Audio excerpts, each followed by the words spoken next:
Xornada importante a vivida este xoves en Paco e Lola. A adega meañesa estreou durante este primeiro día de vendima unha nova equipación, unha nave de almacenamento e recepción da uva na que se investiron uns 300.000 euros. É unha inversión que necesitábamos facer, posto que todos os anos tiñamos que desmontar toda a maquinaria que temos aquí e agora vai nos permitir ser moito máis áxiles a hora de comezar cando queiramos comezar a vendimia, porque posto que estará montado todo o ano, non?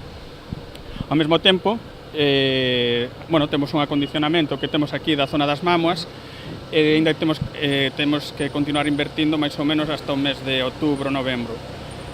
Esta nave máis ou menos, a inversión aquí son máis ou menos uns 300.000 euros e hai unhas axudas solicitadas que creemos que van ser concedidas polo que máis ou menos se nos foi dicindo, pero xa veremos, se non son concedidas non pasa nada, porque polo menos en épocas anteriores sí que xa tivemos unhas axudas por parte da Administración cunha intensidade que ronda o 35%, cal é moi importante para nós. Manuel Chantada foi o primeiro socio da cooperativa en chegar ata a instalación meañesa para descargar a súa uva.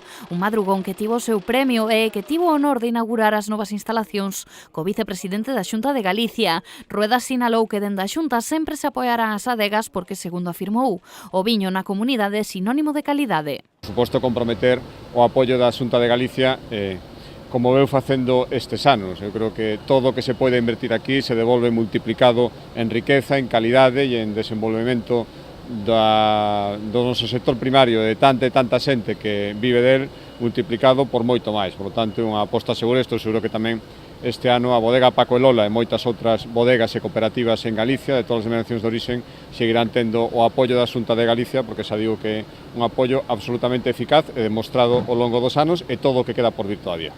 Dende a cooperativa meañesa sinalan que esperan recoller entre 2.300.000 e 2.400.000 kilos, unha cifra sensiblemente menor que a do ano anterior. Os traballos de vendima estenderánse en Paco e Lola ata o vindeiro 30 deste mes.